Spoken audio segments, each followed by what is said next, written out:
So funny thing that Apple's kind of thrown into all of our particular phones now is essentially a difference between the signals that you can get from all your particular devices. Now, Apple's made it very easy for us to kind of see, but for if you're brand new to iPhone, you might not know what the differences are between all these different three things that you might be seeing. So it's either going to tell you on the top right of your iPhone or control center, it's going to say either you have no service on your particular iPhone, is searching for service. It could say SOS mode, or it could say something like, hey, you have LTE from, this particular cell provider and you have X amount of bars. Now, this is a very interesting thing because if you're actually looking through and you're looking at it, you might actually see that there can be a massive range into what type of signal you're going to be getting. The first thing to keep in mind for the most part is that every single one of these have their own purpose. So if you're getting no service, this is very easy. This basically means that you do not have any sort of signal on your particular iPhone. This usually means that you don't have a SIM card installed or you don't have an eSIM installed or something along those lines. If you do have an eSIM or SIM card, this may mean that you're just not having service in your area and you may either want to connect to Wi-Fi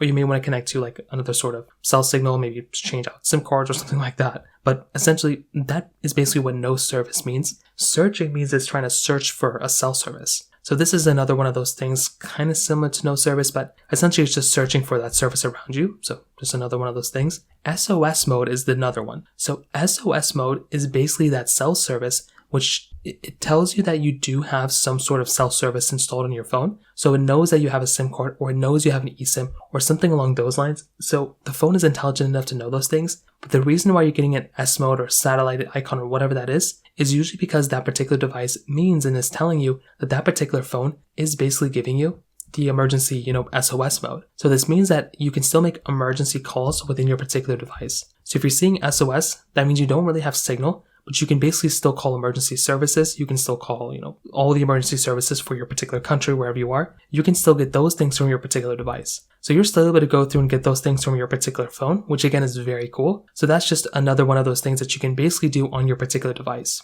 Now, that is with SOS mode. For regular signal, that basically means that you can make calls as you normally would. You can call people, you can text people, all that stuff as you normally would is still there. And that's another one of those things that you can basically do on this particular device as well. So I think that's another really cool thing going on there as well. And those are really the main signal options that you have. The only difference between all of them is that no service, searching, and then SOS mode do not allow you to make standard calls, messages, anything like that. So if you're on any of those three modes, you can't just go and call somebody, like you can't just call your friend, you can't just message your mom or anything like that inside of those modes. The only way you can do that is if you have some sort of cell service. As long as it's not saying searching or anything like that, you can still make calls and you can still message people. So that's really the only difference really. So if you're looking for the main differences, those are basically the main ones. Hopefully it's made sense to you. If you have any other thoughts or questions, if you're still confused, let me know in the comment section below. Hit the like button, that would mean so much, but definitely hit that subscribe button. More importantly than everything else, I love every single one of you guys. Hopefully I'll catch you guys in the next video. Peace out till then.